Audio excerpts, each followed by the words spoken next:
To Ion Port here on Metropolitan Television. Ion Port is proudly brought to you in association with the Ghana Ports and Harbours Authority, Ghana Revenue Authority, Goyle Company Limited, Serene Insurance, and Ghana Link Network Services, the operators of the Integrated Customs Management System ICOMS at the ports. The program is also streamed live on our social media pages. On Facebook, you can watch us live at Ghana Ports and Harbours Authority, GPHA Ghana, Ghana Ports and Harbours Authority, GPHA Ghana. On YouTube, we are streaming live at Ion Port Ghana. Ion Port Ghana. We'll also be getting interactive with you, and so you can send us your messages ahead via our WhatsApp line, which is 0559-019-177, 0559-019-177. At the appropriate time, we shall also activate the phone lines for you to call in and contribute to the discussion. My name is Kennedy Mona. We'll be back right after this break. Please stay. Every now and again, Goyle makes good things happen. This time, Goyle has introduced Super XP Ron 95, a higher grade fuel loaded with additives and yet sold at the same price as normal fuel. Goyle Super XP Ron 95 enhances engine performance like never before. It maintains the engine by keeping it clean from carbon deposits. Goyle Super XP Ron 95 is designed to burn slowly and thus improves fuel economy, making you save money after several kilometers. Goyle Super XP Ron 95 gives you a smooth driving experience that is less vibrations. Fill up with Goyle Super XP Ron 95. Now there's no need to pay more for any higher grade fuel. Goyle has that sorted. Goyle, good energy. Electricity, pay your taxes. Our taxes, our future. Because you see, without our taxes, we wouldn't have good roads, good schools, better hospitals, street lights, and other very important social amenities. When we pay our taxes, we give our children free and quality education. Talga, my money too small. Why should I pay my tax? Look, small. Salifo, it doesn't matter how small or big your business or income is. You still have to pay your taxes. The little taxes from each and every one of us, when put together, could give your community clean water or that deprived school with tables and chairs. Please pay your taxes. It is your responsibility. It is your civic duty. It is the law. Impressive factory. If only I had listened to you, I wouldn't have been in this mess. That devastating fire virtually wiped out the whole factory and my warehouse. Remember my misfortunes last year? Serene Insurance Asset All Risk Fire policy that I took were there to pay for my damaged stocks in the warehouse. And my machines that were affected by the floods have been replaced. My accident vehicle is back on the road thanks to Serene Insurance motor policy. Currently, my goods are on the high seas, covered with their marine cargo insurance policy. I was just telling Ajima about Serene Insurance. Oh, Ajima, tell him more. As a road contractor, I make sure I do my contractors all risk insurance for the projects and then workers' compensation for all the workers on site. With Serene Insurance, they will make sure they will cover your unknown tomorrow today. Serene Insurance, a new face of insurance. Call us now.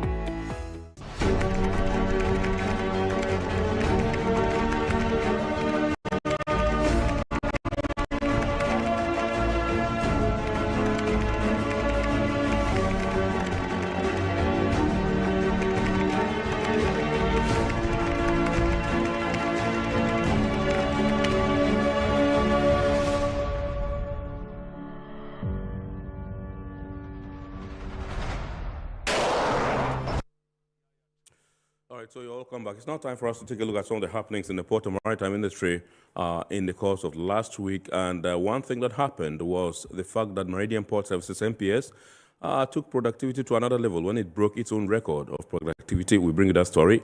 Plus the fact that the Ghana Navy, you would have heard, also received some 4 vessels, 4 patrol vessels in the port of Takoradi. We also have that story for you. And just today, Crisis Management Company, LCB Worldwide Ghana, also went to the Abosukai spare parts market to disinfect more than 1,000 shops there as a result of the upsurge in COVID-19. And so let's take a look at these stories.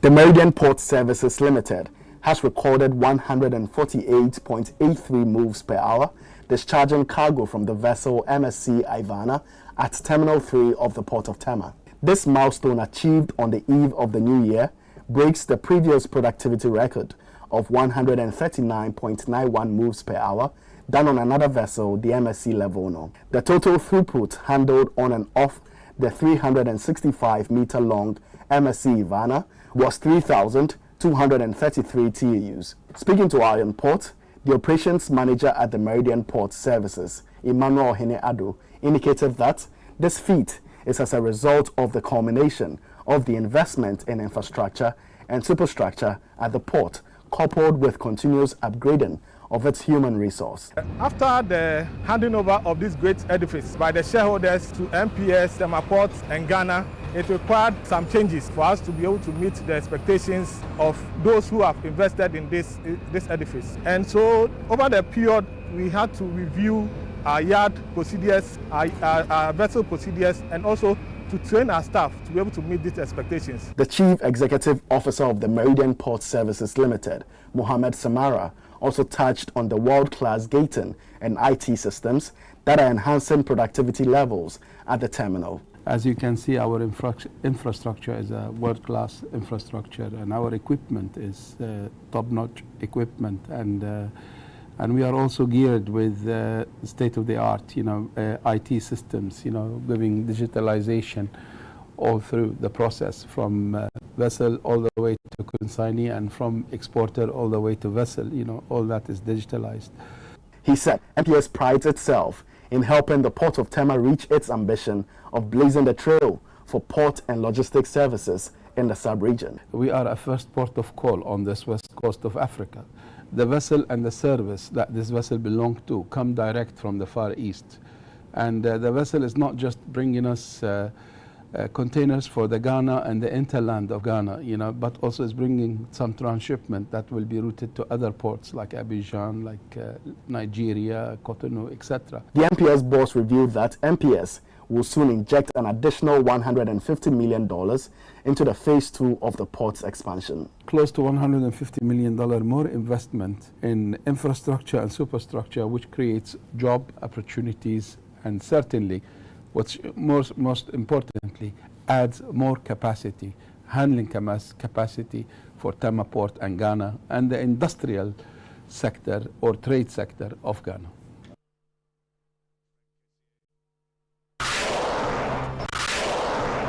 The Ghana Navy has acquired 4 new fighter vessels for the purposes of enhancing the Navy's capacity in defending and protecting Ghana's maritime domain. The vessels are particularly expected to provide security for offshore installations and other national assets in the oil and gas industry. The flex fighter boats, namely Volta, Densu, Pra, and Ancobra, which arrived on board a merchant vessel, the MV BBC Now, were received at the port of Takoradi. The vessels are 40 meters long, breadth of 7.6 meters, and a draft of 1.89 meters. They boast of a maximum speed of 28 knots and cruise speed of 26 knots. The vessels were built by Penguin Shipyard Company of Singapore, with Israel Shipyard Limited serving as the main project contractor. The main financier of the project is the Ghana Commercial Bank Limited. This is refreshing news considering a plethora of appeals over the past few years for the Navy to be re-equipped in the face of increasing threats of piracy and related insecurities in the Gulf of Guinea. Receiving the vessels on Monday, January 10, the Chief of Naval Staff, Rear Admiral Issa Adam Yakubu, said the acquisition of the vessels was part of government's decision to discontinue the deployment of armed security guards on civilian vessels to provide the needed security to international oil companies operating in the country. Issues will definitely increase the operational capacity of the Navy. As you are aware, we haven't actually your platforms in the last years. They are there for the country. Flag Officer Commanding at the Western Naval Command, Commodore Samuel Walker, expressed that this milestone aligns with efforts to safeguard the nation's blue economy. However, all these boats go a long way to improve the Navy's capacity to conduct patrols at all ports and protect national interests and assets that will provide invaluable revenue to our dear mother country, Ghana. Vice President of the Israel Shipyard Limited, Oded Breyer, expressed gratitude to the Ghana Navy for its long-lasting relationship with his outfit. The president of Ghana, Nana Akufo-Addo, is expected to commission the vessels next month. Renowned crisis management company LCB Worldwide Ghana Limited on Sunday, January 16, 2022, fumigated shops at Abosokai and other market centers within the Greater Accra region. The exercise, which was executed in collaboration with the Ghana Union of Traders Association (GUTA), saw more than 1,000 shops fumigated. The move comes on the back of frantic efforts by government and health authorities to contain the COVID-19 virus, which new variant Omicron seems to be wreaking havoc on the Ghanaian people and endangering the lives of the generality of the people. Sunday's fumigation exercise, according to officials of LCB Worldwide Ghana Limited, is part of the company's corporate social responsibility and is aimed at helping government efforts at containing the pandemic. Chief Executive Officer of LCB Worldwide Ghana Limited, Karim Abu, said the company will continue with such initiatives until such a time that the pandemic is contained. On his part, the Vice President of the Ghana Union of Traders Association, Clement Boateng, said the union was proud of its relationship and collaboration with LCB Worldwide Ghana Limited, explaining that collaborations in the past have yielded enormous benefits to GUTA and its membership.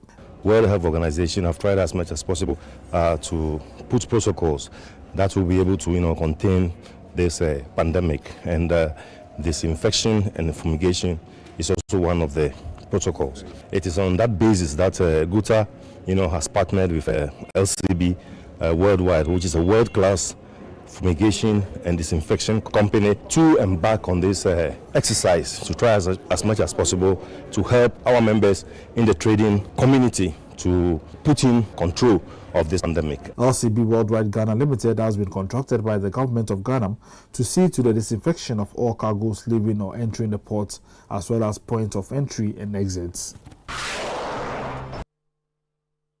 All right, so those were some local happenings in the port and maritime industry, and they took place in the course of the week. The one from LCB just happened today. Now, tonight our discussions are in twofold. Our main discussion has to do with the role of shipping lines in international trade, and so we'll have an executive from the Ship Owners and Agents Association of Ghana tonight to help us do that discussion. But before then, I would also be examining, a policy that's being rolled out in the port, and that's the track and trailer identification and inspection policy. We have some officials from the company, that's Auto Consult Ventures Limited, ACVL. They'll be telling us what this policy is about, what they seek to achieve, and what the overarching objective is. And so it gives me pleasure to introduce to you tonight Mr. Bafo J. Mensah. He's Director of Operations, Auto Consult Ventures Limited, ACVL. Good evening, Mr. Mensah, and welcome. Good evening. To Port. And I also have Mr. Peter Calver Mensah, IT Manager, Auto Consult Ventures Limited. Good evening, welcome. Good evening. Yes, so tell us about this new policy, the track and trailer identification and inspection policy. What is it about? Okay, Ken, before I talk about this track, I would like to just seize this opportunity to commend the team. You can draw your mic close to you, so you can. Okay. Yeah. I'd like to seize this opportunity to commend the team Iron Ports. I think this program is very insightful and very educative. Thank you very much. That's giving indeed. a platform for people, not just those who operate in the port, but outside also, to really learn about the port. Absolutely. I think kudos to the team. Kudos to our executive producers, Mrs. Esther Jebidonko and Nana Esi Sodabeg. They have been in the background pushing us and guiding and directing us. So we give thanks to them too. Kudos. Yeah. Okay, Ken, I'll come to your question. Track and trailer identification inspection for port load worthiness. I would like to break it into two folds to make the understanding quite easy. We have identification of tracks and trailers, and we have the inspection part. Right. The identification part is where all tracks that operate in the port or wish to operate in the port are registered, where all their documents are validated and verified. After that, they have been identified with an RFID tag. RFID simply means radio frequency identification.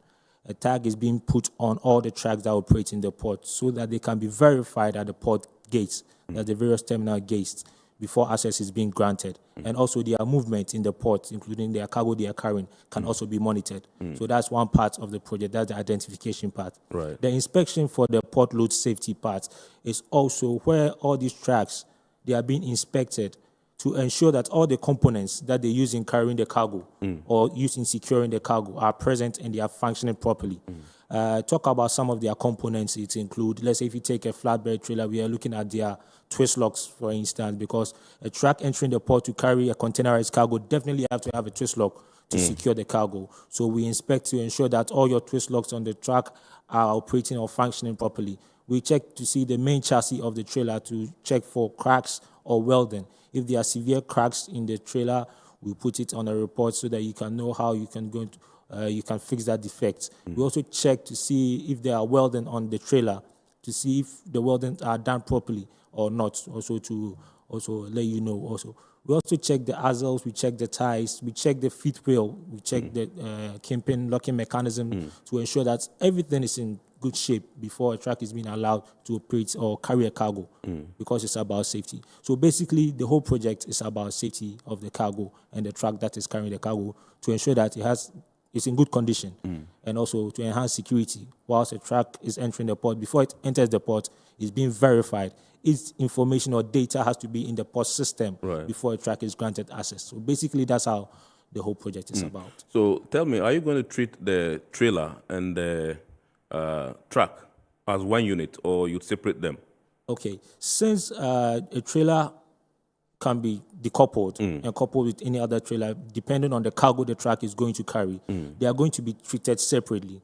But while they are entering the port, they are going to be treated as one. The reason why I'm saying is that we are going to identify the arthead and give it a code, and also identify the trailer.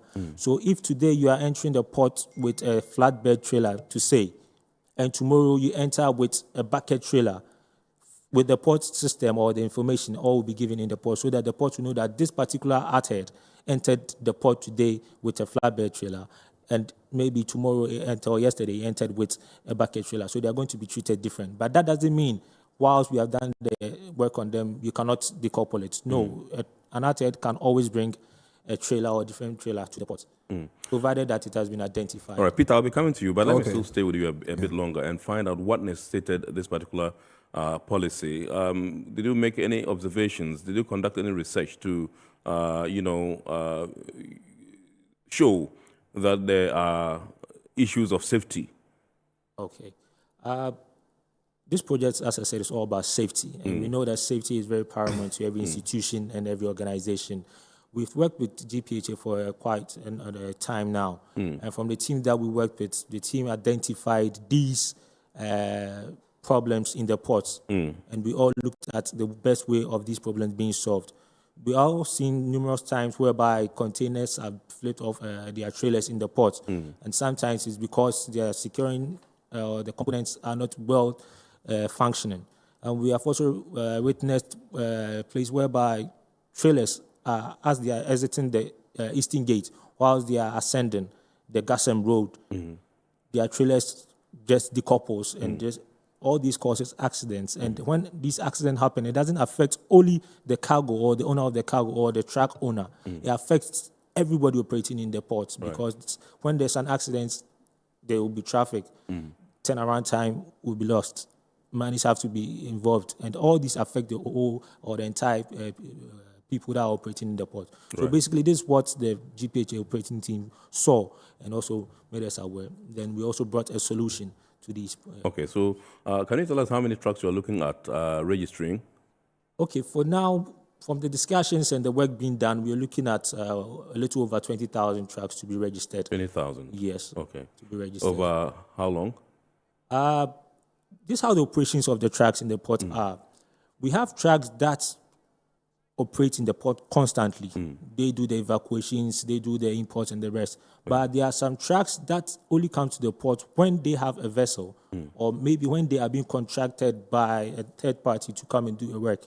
So some of these trucks either enter the port, let's say like twice in a whole year or 3 times in a whole year.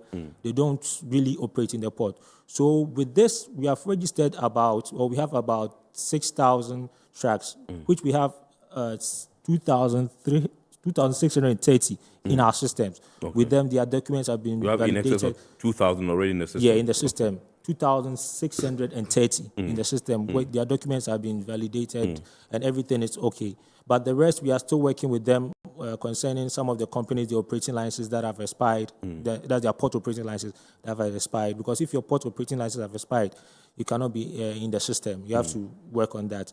We are looking at some of them, their documentation, like their roadworthiness, their insurance, and the rest. So all these are factors that we are also looking at. But for now, we can say we have 2,630 in the system.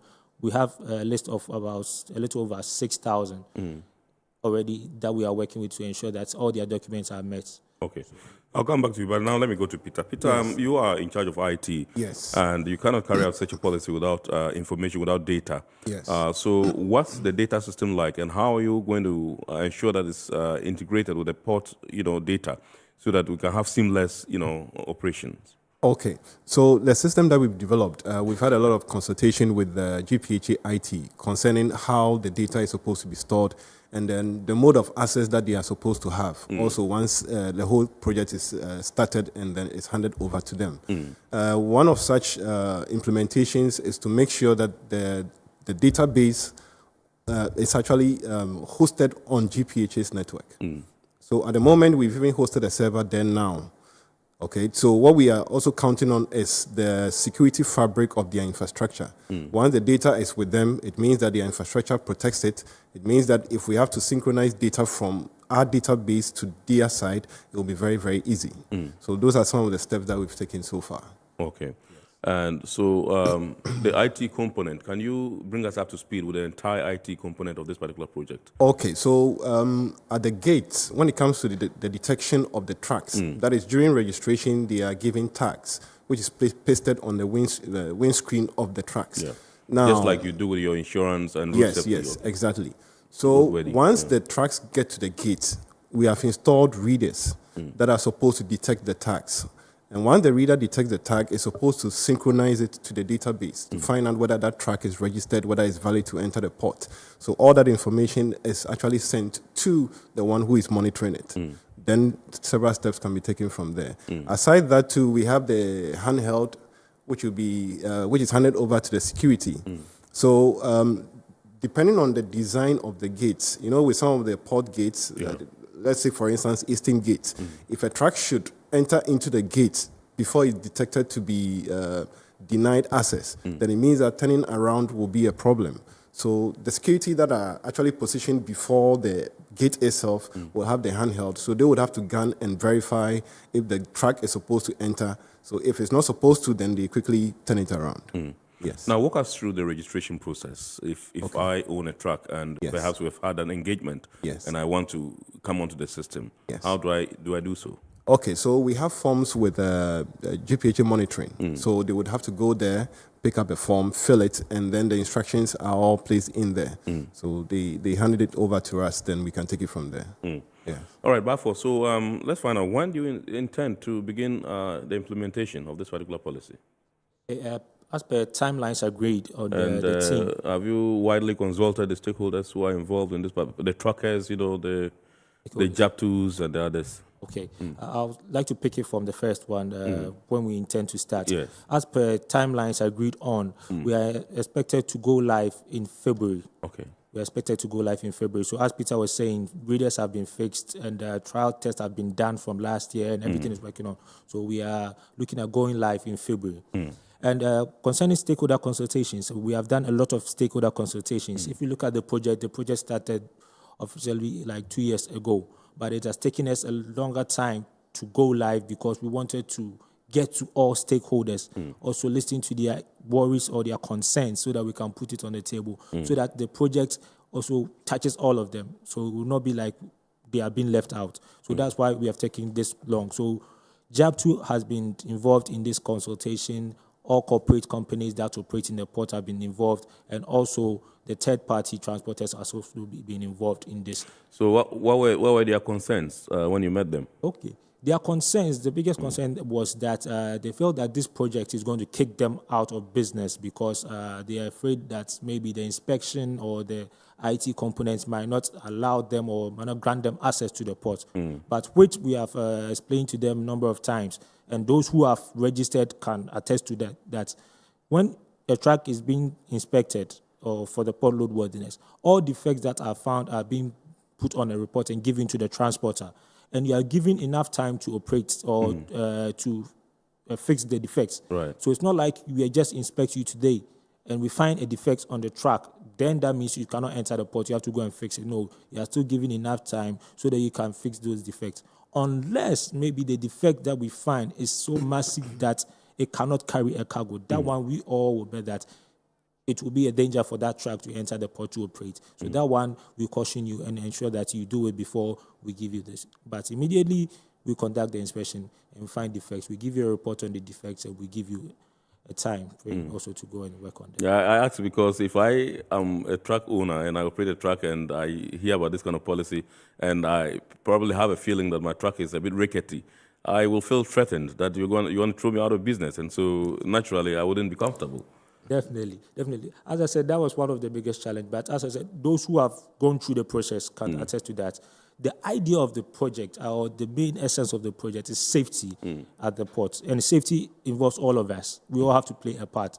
So the idea is not to kick anybody out, but to inculcate the culture of appropriate maintenance in our trucks that we are using, because the trucks carry load, and these loads are quite also very important to all of us. So we have to ensure that these loads are safe from the port to its destination. And also we have to also look at the security aspect of the port, because we all know that the port is a security zone.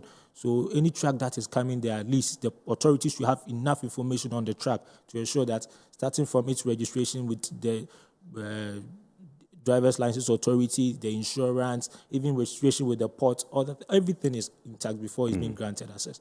So we have really consulted stakeholders on this one. And we assure them that we, ACVR, have no intention of pushing anybody aside. The authority also have no intention of pushing every truck aside.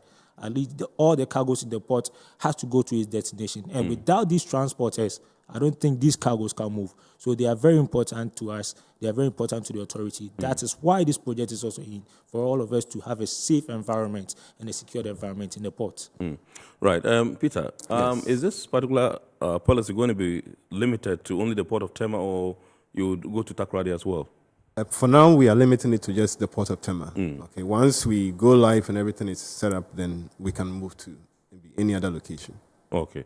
All right. So I would want to find out from you, in case you go live and everything's perfect, let's say going live means that you would have a little bit of a pilot, right? Yes. And so how long do you expect this piloting to take? Okay. From everything, we're looking at around 3 months. At least we should take a pilot of 3 months. And then after that, if it's smooth, then you can go full live. Okay. There's one sensitive question I want to ask you, and I would pray that you oblige me. Is there a cost component attached to this particular policy? Yes, please. There's a cost component whereby all transporters pay an amount for a year. Okay. Yeah. Okay.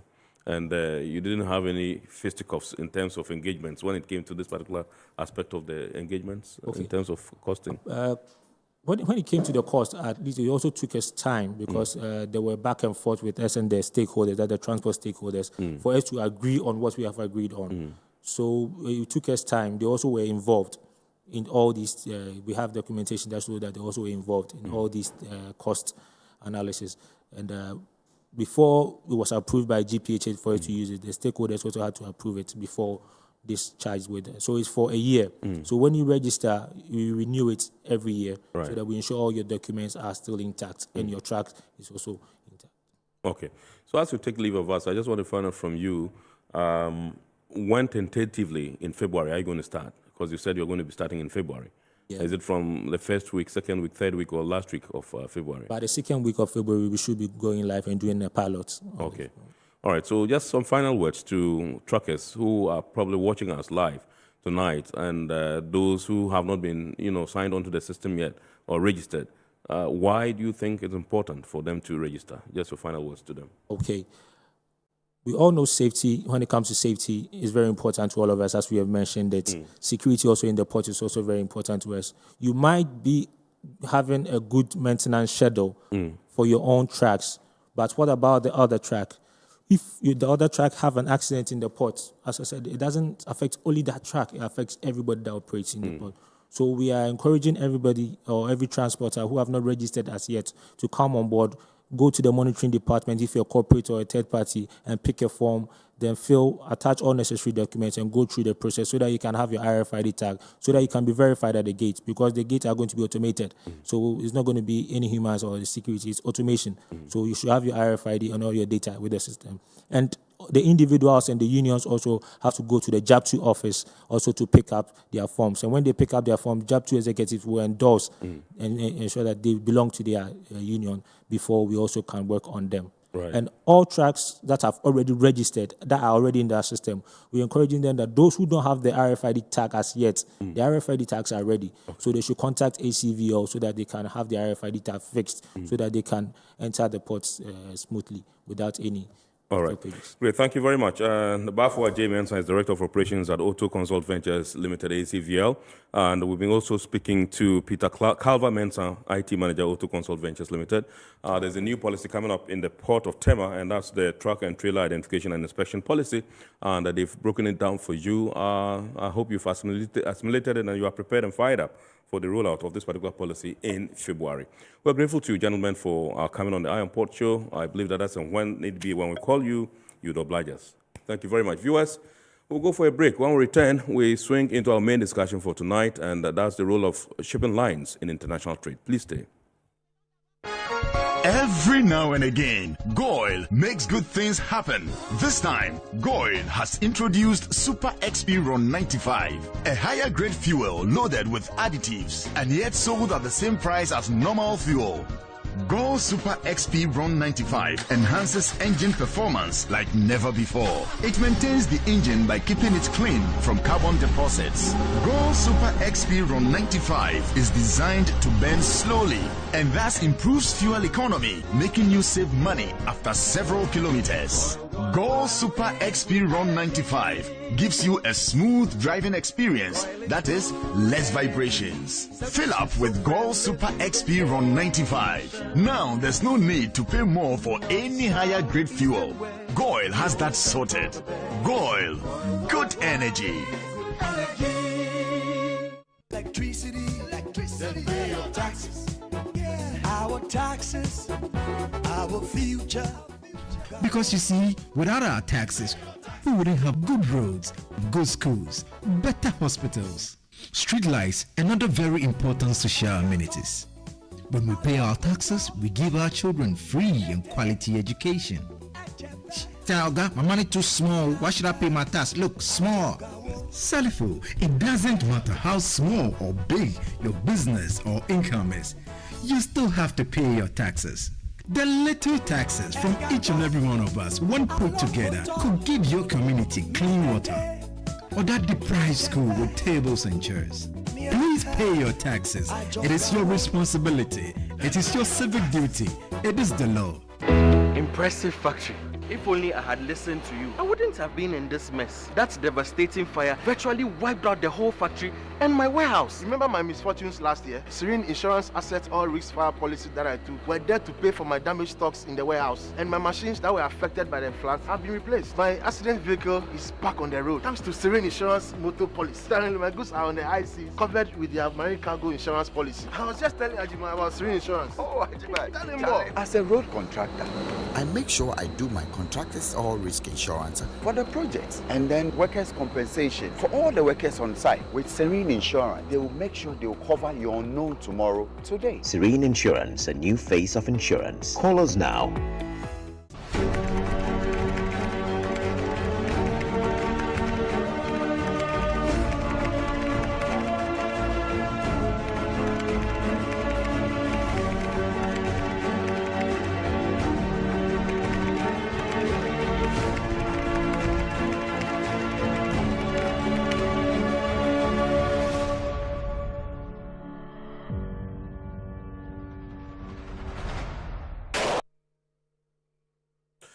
All right, so you're welcome back. And tonight we're now zooming into our discussion proper, our main discussion, and that's the role of shipping lines in international trade.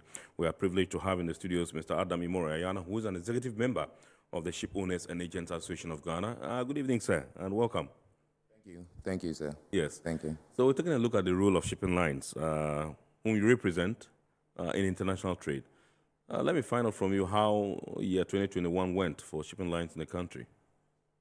We can all say that everybody suffered, but shipping had to move trade. So obviously we're very busy, and I think we did our bit. We can't complain because everybody else is complaining. There were challenges, but we've weathered the storm, and I think we kept every country going. As you know, without shipping, no country is independent, and without transportation, it will be a challenge for global trade to spin around. So that is a critical role that shipping lines play. Now, you mentioned challenges. You mind sharing some of these challenges with us? COVID came with us. Like I always say, shipping is a business of conscience, you know, and there are so many factors involved in actually manning a vessel. Something like crew. The crew is very important because they actually move the vessel and they ensure that the vessel is safe from one end to the other. COVID brought its challenges with the crew change, and that really affected shipping.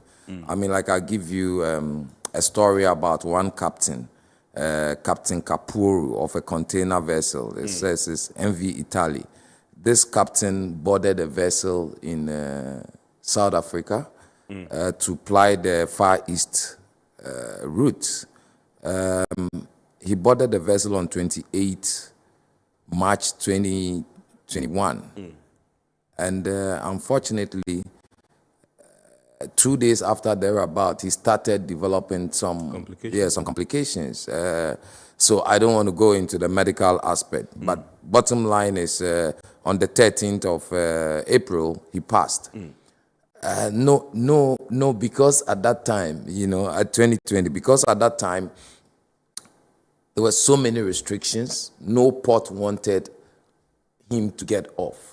So can you imagine, he was kept in the cold storage on the vessel, for 2 months, you know, until force majeure was declared and the vessel was shipped from Indonesia back to Italy for the body to be given to the family. So these are the challenges. I mean, one of the biggest challenge was crew change. And I think it's improving, and people are talking about how we can speed this up, because these are people whom, whilst everybody is sleeping, I mean, yes, the doctors are working, everybody is working, but they are working 24/7. You know, during the pandemic, people spent as much as 18 months on sea without seeing land. So that is a real toll on them. You know, so those are some of the challenges. When you come locally also, it's to do with all the lockdowns. Although the ports were open, it looks like communication didn't also go down well with people. And as usual, people will give all kinds of excuses as to why cargo should be sitting on the terminals, which is not the best for shipping lines. Because as we always say, shipping lines make their money when the containers are on the sea. Absolutely. Right. So those are some of the key challenges that we have faced. There are general challenges which cuts across. I mean, it's not even about the pandemic, but these are some of the key challenges that we faced. Okay. So we also know about, you know, some challenges in terms of COVID and how it impacted the issue of boxes, where we understand boxes were locked up, and to date, I think that we're still reeling under that, you know, pressure. Can you bring us up to speed with what actually happened? Yeah, that is not going to change anytime soon, because if you realize with COVID, I mean, its inception in 2019, you know, everything started slowing down. You know, so manufacturers were not producing, etc., etc. So when things started moving, then what happens is everybody wants to place orders, you know, to augment their inventories, etc.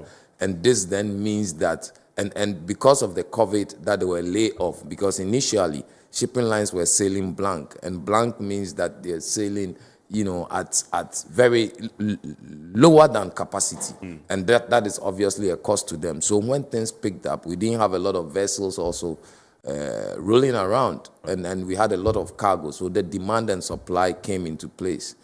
And that also contributes to congestion in various ports. You know, you see a port maybe in the US or so, you see about over 200 vessels waiting to get in. So what time are they going to get in? What time are they going to discharge? You know, and even when they discharge, what were the issues? Because of restrictions also, some people could not take their cargo early, and there was general congestion in the various terminals. So that contributed to containers locking up, you know, at certain areas. So there was lack of packaging material, and the shipping lines were kind of down pressed. And I don't think we are going to see this turn around immediately. Maybe second quarter thereabout or something, if everything stays normal. So those are the challenges. Okay. All right. So let me come to my question proper, and that has to do with the role of shipping lines in international trade. Like I told you earlier, we create the enabling environment for global trade. I mean, like we all know, shipping carries about 80% of volume of cargo around the world. So without us, I mean, what happens? Then the world stands still. And it's not only shipping, I mean, complemented with transportation, etc., because of the multimodal nature of today's shipping. And yeah, I don't know what else to say, but to say that we play a very key role. I mean, we are the center of all what happens at both ends, you know, because people do their transactions, etc., and we have to ensure that we bring either raw materials or finished products to the end or semi-users. So you cannot underestimate the role that shipping plays in international trade. All right, globally, there was a hike in freight rates. I mean, that's a fact we can't run away from. What accounted for that? As I just said, you know, the demand and supply issue comes into play. And when it comes to the congestions, you would realize that containers were staying on the terminals even for longer days. And then ports, terminals were kind of congested. Getting out of certain terminals was even a problem. Europe is fine, but other areas are really suffering. I mean, I was looking at some data, which is interesting. When you look at Europe, for instance, the terminal density usage was between 65 to 130%. You know, Bremerhaven was the port that had the 131%. Interestingly, they didn't cause a lot of delays, but other vessels, other ports in Europe caused a lot of delays. We had delays up to anything from 0 to about 10 days. In the US, you're having something between 10 to 45 days. So you can imagine vessels sitting out there. Now, when they come in and they discharge the cargo, what happens? People have to take delivery of it. The ports are congested. So getting out and getting in also becomes a challenge. And so it made it a challenge for shipping lines to even control or manage their empty containers back to where it is needed. And when that happens, the forces compete against each other.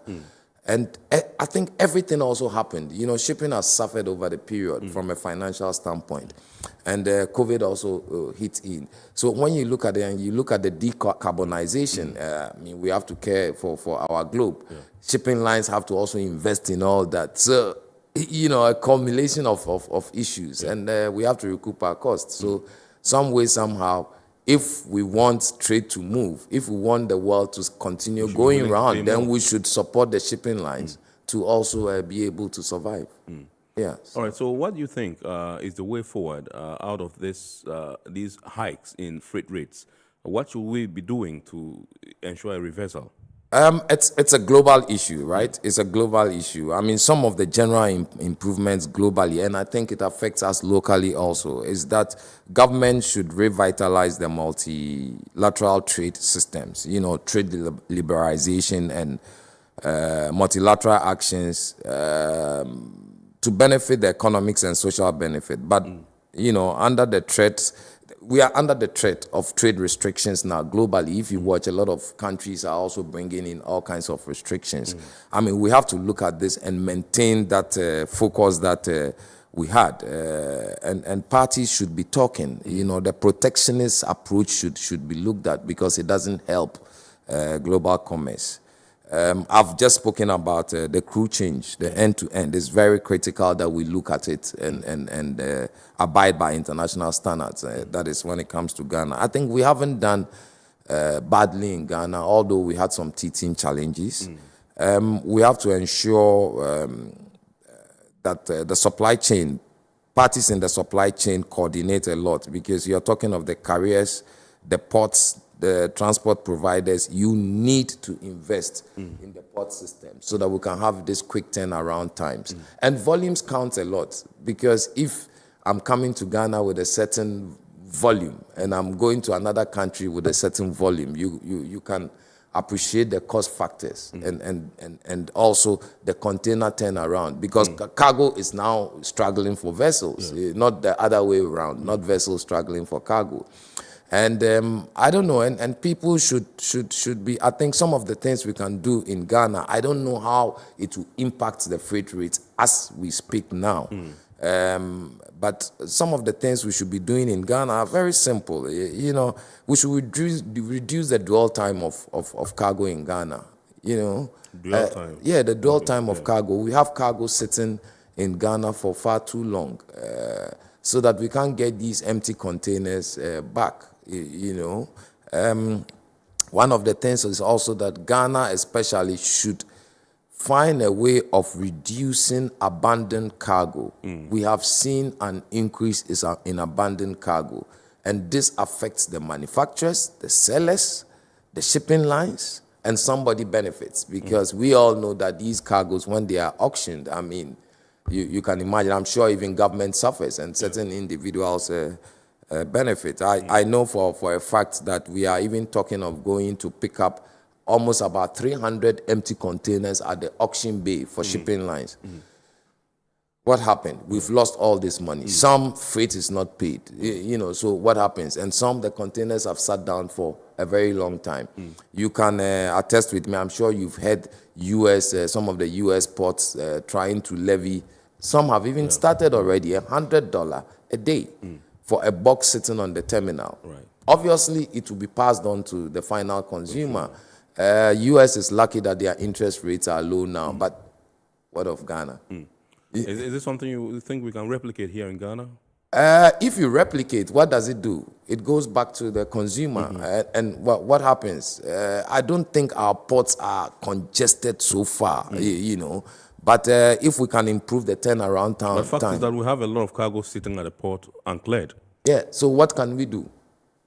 The shipping lines, all we do is we knock on the door of these importers, those who brought the cargo, I mean, and we try to do everything to get them to take it. But, you know, the dynamics are a challenge. It's a challenge. We don't know what to do apart from encouraging people to take delivery. And it's unfortunate. Now, it looks like boxes that even come in yesterday will be auctioned against boxes that have been there for years, you know, and we are losing. You know, this all affects our cost of doing business. You know, we are talking of freight rates, and it's global. You know, freight rates has gone up. It's global.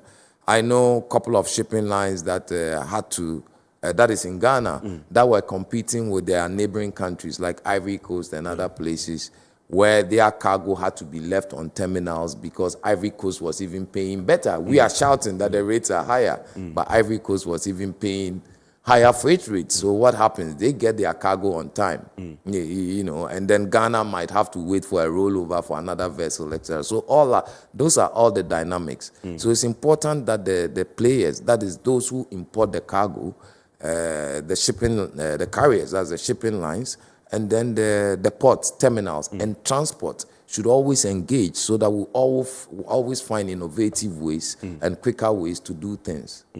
So I don't know what. All right, we'll go. You gave us a video depicting trends in terms of movement of containers, you know, in the global shipping arena. We'll go for that quickly. We can't play all of it, but we'll play bits of it, and then we can, you know, bring viewers, you know, in sync, in line with what we're discussing. And then when we come back, we can now zoom proper into Ghana, and I'll be finding out from you what the relationship of shipping lines, the relation between shipping lines, freight forwarders, importers, has been. No worries. Going forward, what it should be. No worries. I'm happy that you'll be airing this. Yes. I wish we could have aired all, but for people to know, I mean, your first question, what is the role of shipping in global trade? Absolutely. This really exhibits it all. So, all right. It will be good. Okay, so let's take a look at that video. We'll be back right after that. In late October, over 100 container ships floated in the waters outside of LA, waiting to unload at the dock. The global pandemic triggered sky-high consumer spending on manufactured goods as opposed to vacations or other services. So this bottleneck will persist, according to supply chain analysts like Laura Cesari. We're going to be facing shortages on the retail shelf. Electric tools, home goods, computers and monitors, or special clothing. Those goods are on those ships in the middle of the ocean. We'll have shortages for the holidays, and then we'll have a glut of inventory because we will have unloaded those containers too late. Let's follow a single container. How about that one over there? Yeah, on its epic journey along the supply chain to find out where exactly things are breaking down. Since its invention in 1956, the modern container was a game changer for the shipping industry. You can't talk about supply chain without talking about containers. According to some estimates, 95% of manufactured goods now move across the world on shipping containers. A container allows the shipper to transport a box from a rail car or a trucker onto a ship, and then to take the box off the ship onto a rail car or a truck and move it without opening the container and without disturbing the goods, which helps us eliminate theft and damage. Welcome to the port of Shanghai, China, the busiest port in the world, where our container...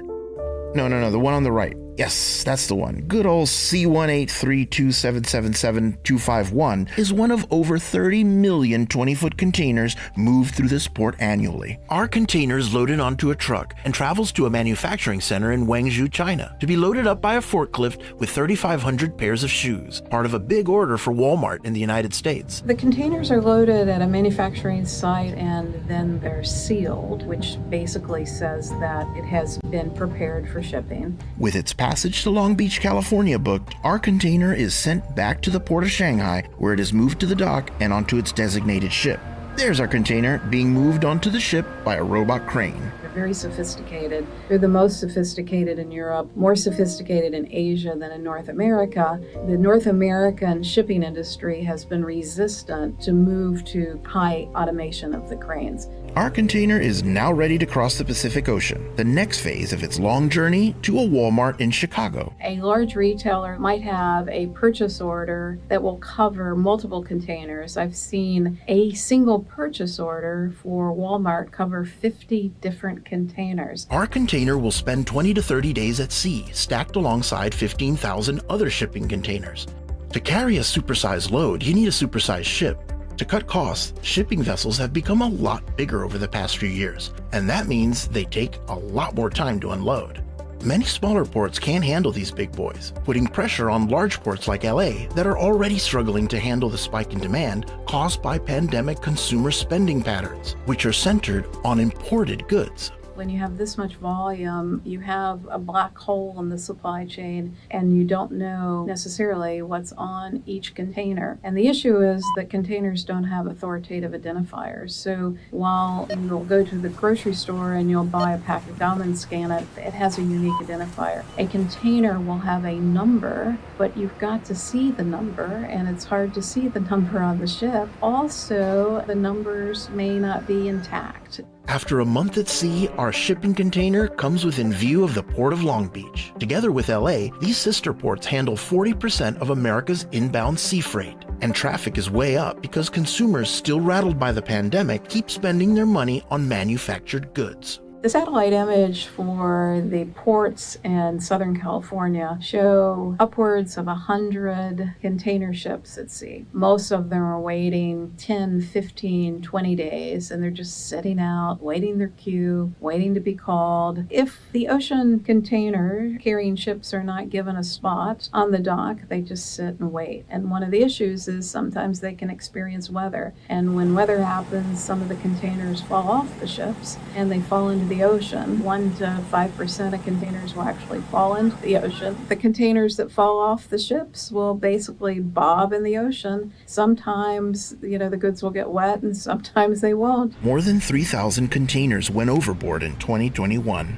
But our container survived the 2-week wait, and its ship finally pulls up to the dock. Then, the longshoremen, using cranes, start to unload the containers one at a time. Our container goes onto a chassis that's being pulled by a trucker with a cab to be moved to an inland hub, a process which is known as drayage. The drayage piece of the supply chain is long. It can be a day and a half, 2 days. So why does it take that long to move our container essentially a half mile? The United States ports are some of the most inefficient ports in the world. If we want to look at port efficiency, we should go to Europe and look at the work that Maersk is doing in Rotterdam or the port of Antwerp. Those ports have been invested in, and they're streamlined and much higher visibility, less variability than what we have in the United States. Ports in America aren't centrally managed or maintained by governments the way highways are. They're often owned by a mishmash of private terminal operators. There is no centralized control tower or signal to be able to synchronize all of these pieces to be able to align for the supply chain. Lack of centralized coordination at the port is really obvious when it comes to trucking. There are over 100,000 chassis in Long Beach and LA alone. Many of those chassis are not functional and they're not enough, and the lack of really good facilities for the truckers to get to the chassis and get to the docks. We don't have good synchronization of the truck drivers to the docks. The drayage trucker carrying our container has a very small cab designed for quick turns in the tight spaces at ports. To get to a distribution center, we will need a bigger truck to pick up our container from the inland yard and take the long haul across the country. If we are transporting goods from Long Beach to Walmart, it'll be 5 to 7 days on the road for the truck driver. When the container gets to a distribution center, receivers look at the number of the container, match it to the paperwork they have. It will then be unloaded, put onto belts, and sorted. The turnaround in a Walmart distribution center, if those goods are needed at retail, is 10 to 24 hours. It's quick. Sometimes the supply chain doesn't work very well. Either the Walmart distribution center might be full, or the demand at the store changes significantly. So the container could be moved directly to the store from either the distribution center to basically wait for unloading when the store is ready for it. You may see containers on chassis or containers on parking lots waiting to be unloaded at the store itself. But in the case of our container, it is then moved by rail empty to an inland yard by train, stacked onto a chassis at the port, and hopefully placed onto a ship back to Asia soon. But that could take weeks or months. But because of the pressures on the ports, many of those empty containers are sitting on chassis in those inland rail yards, and that's twofold of an issue. One, because it's tying up chassis, and the second is we need to get those empty containers back to Asia to complete the route. Many truckers are having trouble returning empties, so you see a lot of truck drivers are just dropping empty containers and chassis, which is becoming a nuisance for a lot of the areas around the ports. So how do we fix this mess and keep the containers moving? We need to think about how do we resolve the chassis issue. We need to invest how we move goods chassis free. We basically unload through the cranes onto something like Hyperloop to be able to move those containers inland in these areas in California where land is so premium and it's just not available near the port because it's landlocked, into the inland hubs so that the drivers don't have to deal with the Southern California traffic problems. So that was a short video, the trends portraying the movement of containers, globally. And one thing that I picked was the fact that was in 2020 or 2021, we lost about 3,000 containers at sea. That's what the narrator said. And this contributes to shortage of boxes too. You're right, but when you compare it to what we've also lost in the past, I mean, this is manageable. But in shipping, you cannot avoid this completely because we do not necessarily control the environment as much as possible. So unfortunately, that is what it is. But something is called general average in shipping. So when these things happen, the insurance, it's not just the insurance, but all the parties who have who have cargo on the vessel would have to also come on board for us to try to help those whom we have have lost their boxes. Some of these things we see them in Nollywood movies, Nigerian movies. Say my container got missing on the sea, it fell off the sea, and you just imagine it. But it happens. I think the reality is just here. Yes, it happens. Right. It happens. Right. Okay, so let's come down to Ghana, and like I said I was going to ask you what your relationship with the importers and what do we call them, the freight forwarders, has been over the years. How are your collaborations ongoing, your relationship with them, and what do you hope the future would hold for you in terms of your partnership with these stakeholders, whom you can't work without anyway? Okay, thank you once again. And on the challenges, I just want to also mention, now that we are coming home, piracy has become a big issue for the shipping lines. And as I started by saying that the seafarers are very dear to our hearts, this piracy sometimes ends up, having people maimed and all those things, and it's not healthy. So it's important that the governments around, along the coast should do something. I know certain things are being done, but collaboration in everything is very important. Talk to the lines, appreciate and understand the challenges, and then come up with the right strategies. Now back to importers. You said. So piracy. Let's we understand that there's a decline in attacks off the Gulf of Guinea. A lot of work is being done there, and so people are wondering whether once that place becomes a bit safe, it will translate into some what do we call it, low, reduced freight rates. I think everybody wants reduced freight rates, but obviously if the attacks go down, I mean, definitely it would have an impact, a positive impact on our cost of doing business, and definitely it will be shared. That gains will be shared with the public, because like I said, shipping is a business of conscience, and at the end of the day, we are partners, those who put their cargo on the vessel and we who move the cargo, we have to always judge but realities have to also be faced. If I have a cost base and I have to recover, you have to appreciate, otherwise I go down and next time you cannot get your cargo in. So yeah. All right, so you were not here, but we played that video. That was Ghana Navy receiving 4 fighter vessels from government, and that is to ensure the safety of our installations, oil and gas and all those things, and vessels and all that. What do you make of that particular? No, I think it's good, because I know the Danish government has really tried to. They are playing a key role in this and coordinating and cooperating with our government. So it's a move in the right direction. That's what we can say. Right. But I don't think we are out of the woods yet. So we just have to watch the space and hope that things get better. Right. Yeah. Okay, so let's come back to Ghana. Shipping lines, freight forwarders, importers relationship. Importers and shipping lines are in bed. I mean, because they are their direct clients. Absolutely. So that relationship can never go sour. That relationship is really close because, I mean, we talk to them, we negotiate with them and all that. When you say freight forwarders, I know my friends would be angry with me, but sometimes it's important for us also to share knowledge and to share so that everybody would appreciate it. So because I wanted to ask that the freight forwarder is the interface between yourselves and the freight forwarders, and the importers. And the freight forwarder is the interface between the shipping lines and the importers, because the freight forwarder comes to the shipping line on behalf of the importer to clear, to take their goods, and all that. And so I just want to find out how it is that the shipping line can have direct access to the importer without necessarily passing through the freight forwarder?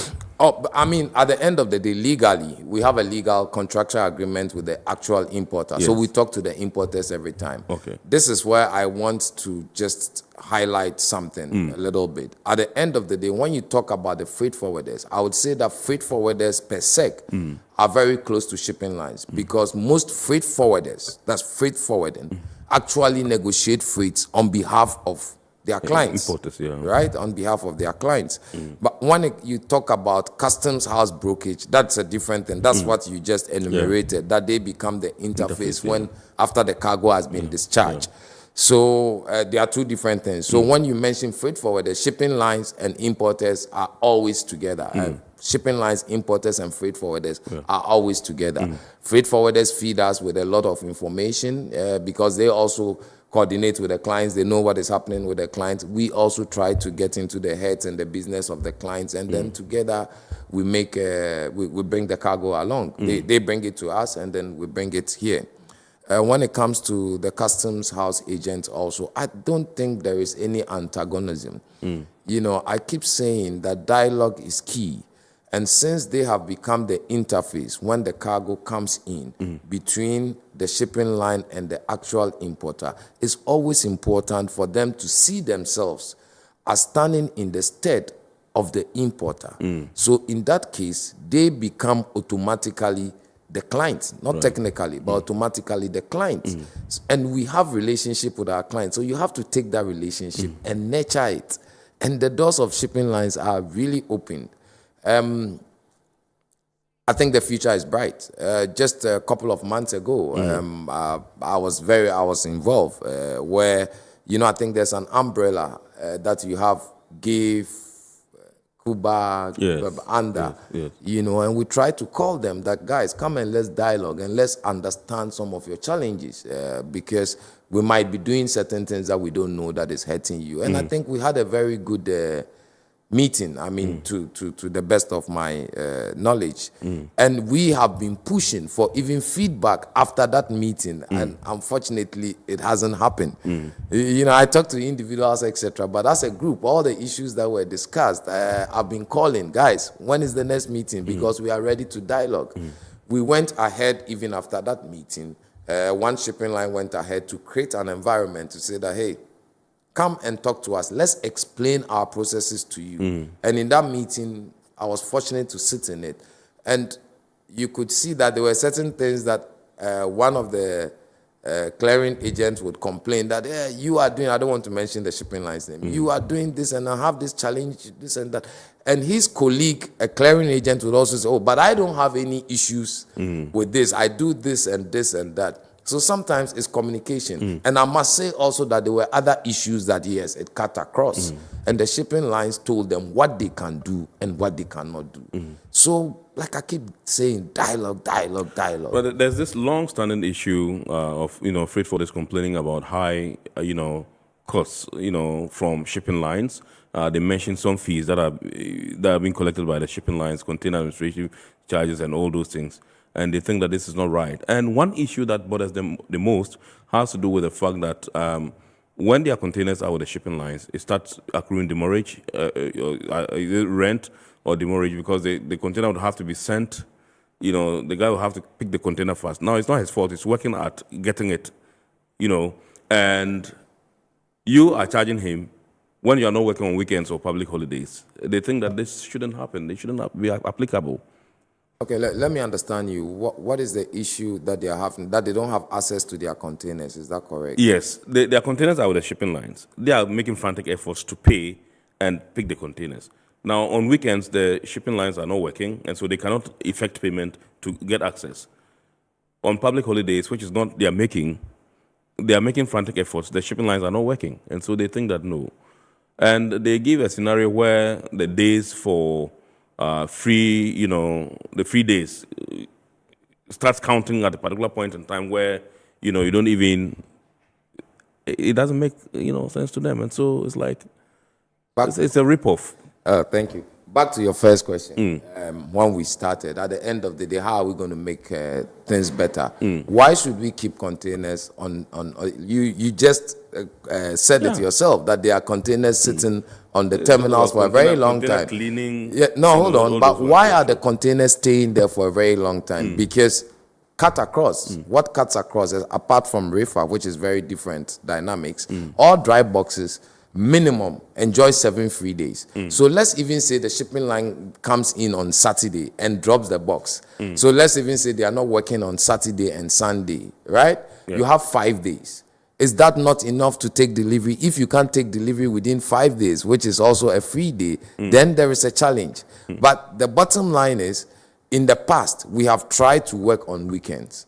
But you go to the office and you have maybe 1 or 2 people coming. And this is all cost. These are the same people complain about cost. Do they want to add more cost to it? You know, and there are a lot of now e-channels opened. I mean, like that engagement that I told you about. You can do everything, because if the port is working 24/7, and yes, terminals the world over, right? But it's not customs the world over.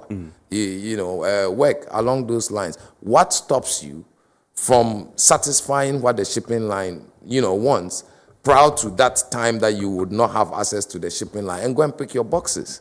So it's all about dialogue and understanding. I mean, some of these things came up, and this is why I spoke about the clearing agent and the freight forwarder, because the freight forwarder knows the terms of engagement, the contract of carriage, and even the demurrage, etc., is stated on the bill of lading that it includes weekends and holidays, you know, because the shipping line goes to rent the cargo. I mean, they don't own all their containers, right? So if they go in for a long lease, the people that we lease the containers from do not subtract weekends from it. You'll continue, but let me announce that the phone lines have been activated, and so you can call in. The number to dial is 020-552-8353, 020-552-8353. You can call in and contribute to the discussion. Yes. Yes, so when we are renting the cargo, they don't tell us that at the end of the day, we'll take out all weekends and holidays across the globe, right? And why are we charging them more? Because we want the containers back as quickly as possible.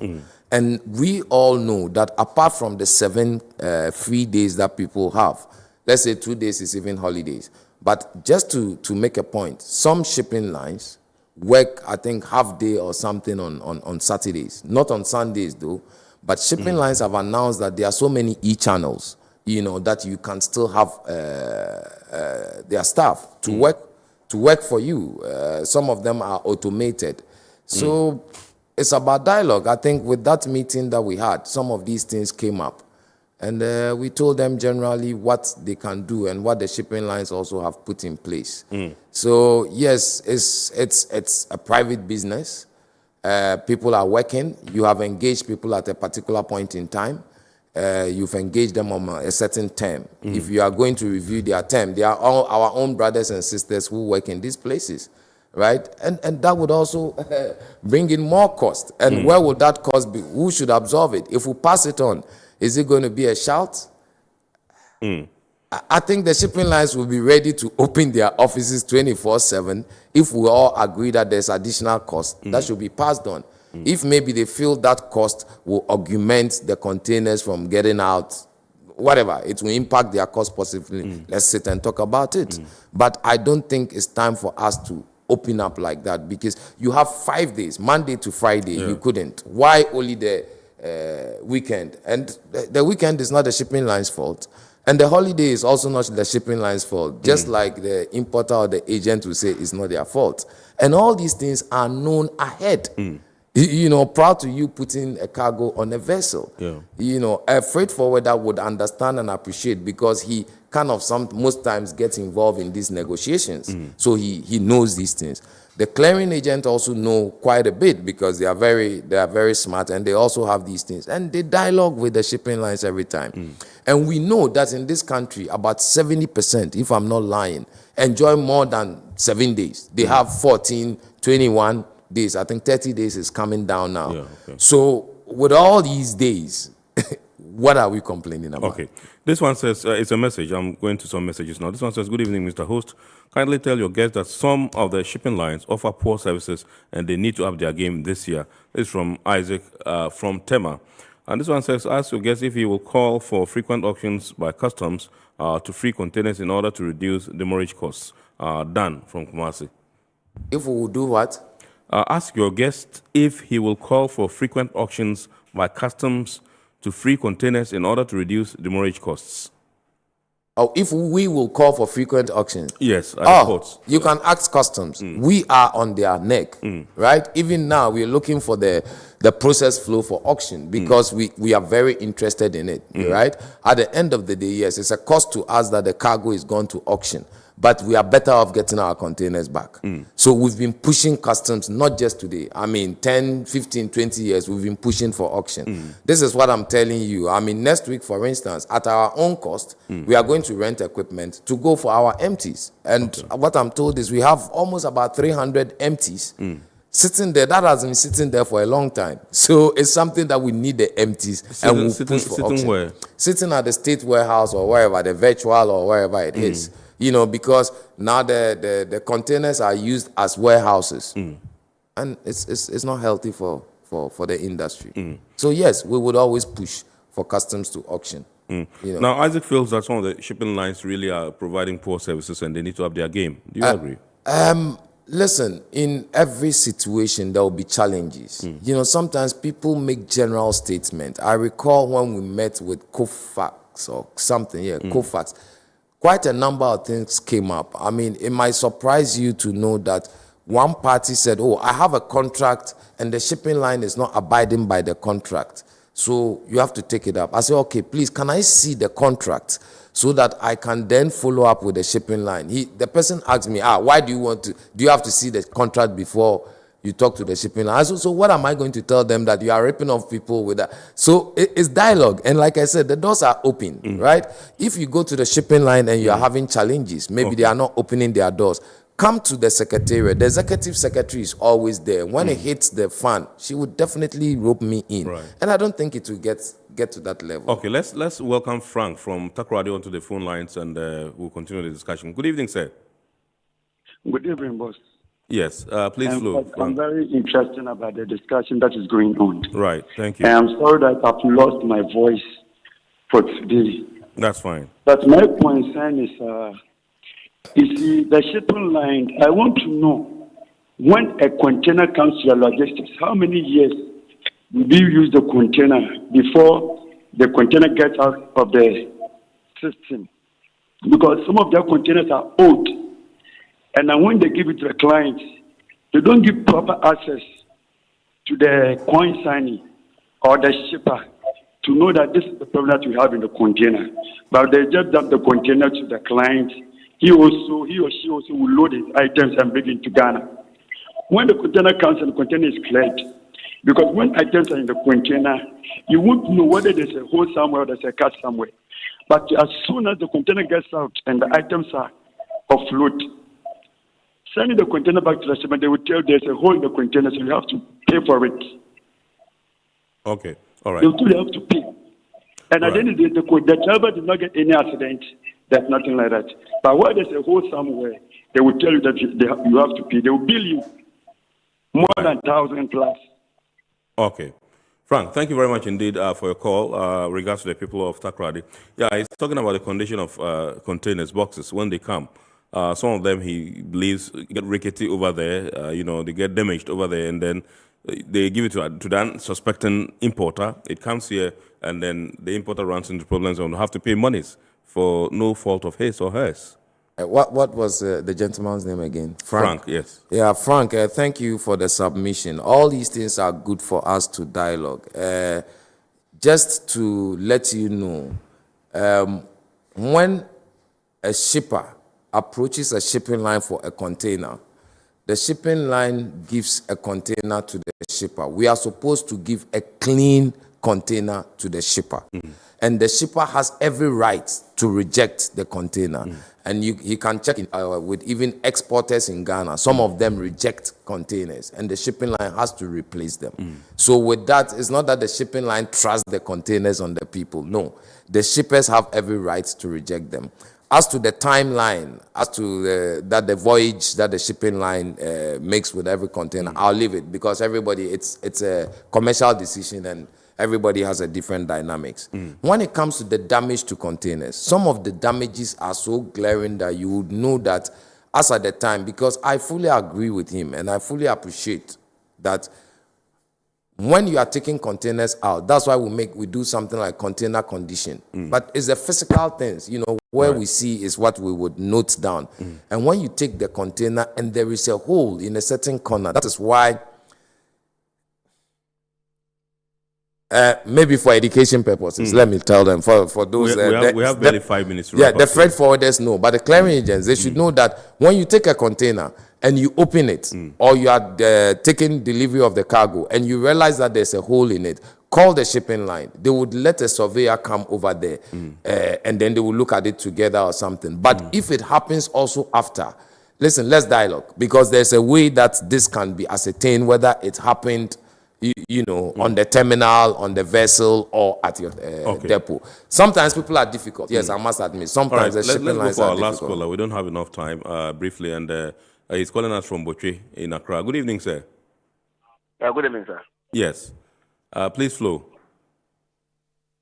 Hello? Idrisu, yes, sir. Yes, can I go on? Please go ahead, yes. Yes, I just want to find out. The shipping lines, they are not working on weekends. But why are they charging demurrage on weekends? Right. Thank you very much. I think it's a question I asked him. He would just give you a quick response, and then we'll move on. We have barely 3 minutes to go. Okay, it's just to put it simply put, is the terms of contract. When you look at the terms of contract, it's clearly stated there what would constitute demurrage and what would not.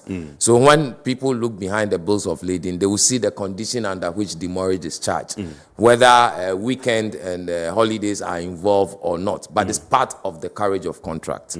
Yeah, that's what I'll say. But it's not true that shipping lines are not working on weekends. Some shipping lines, or most of at least our members, it's been a long time complaint. Yeah, no. It's there. They open up on, and you can ask some of the clearing agents. They open up to a certain time. But right now also there are a lot of e-channels. So even weekends you can effect your payment, etc. And if you want to work on weekends and we are not open on weekends, right? Why don't you make your payment or submit your bills of lading, which is or change your mode of bills of lading, and you can make your payment online, and release happens online. So why should we come to the office? Okay, do you see shipping lines in Ghana working at reducing, cost of shipping? I don't know when you say that, but if there's investment if there's an efficiency in the system, shipping lines will definitely pass on the efficiency cost, which would then naturally affect whatever is happening. I don't know if you are talking of freight rate or other things, but they also have a cost base. So at the end of the day, that it goes hand in hand, and we should dialogue if they have any issue. It's a commercial issue. These are individual private companies. They have different cost bases, etc. And the importers that the clearing agents represent are clients to the shipping line. So you can always engage. And I said, personally, my doors are open. Bring something and we can take it up and make it an industry issue so that we will all move forward. So, all right, so finally, there's a small digression. MSC has overtaken Maersk. What do you have to say about that? That's good news. It's competition, right? Everybody's dynamics is different. So it's good news. So it's telling you that some people are increasing whilst others are either maintaining. And for all you know, probably MEX doesn't want to be number one. Probably MSC strategy is to be number one. And there are so many things when it comes to number one. What is number one? Is it containers? Is it vessels? What is it? So it's all good. And we are happy that we have two of number one and number two in the country. Yeah. So I think shipping is good going forward. At one point you were ahead of number one or number two? Yes, I know. Yes, I know. Right. Thank you. Thank you very much indeed, Mr. Adam Imoyo Ariana. He is an executive member of the Ship Owners and Agents Association of Ghana. Tonight we've been discussing the role of shipping lines in international trade, and he's broken it down for us. I know this conversation could go very far. Just because of time constraints, we have had to cut it down here. We thank our sponsors, Ghana Ports and Harbours Authority, Ghana Revenue Authority, Goyle Company Limited, Serene Insurance, and Ghana Link Network Services, operators of the integrated customs management system icons at the ports. We are grateful to you also for watching. God willing, next week we'll bounce back with another wonderful edition of Eye on Port. Good evening and have a super week ahead.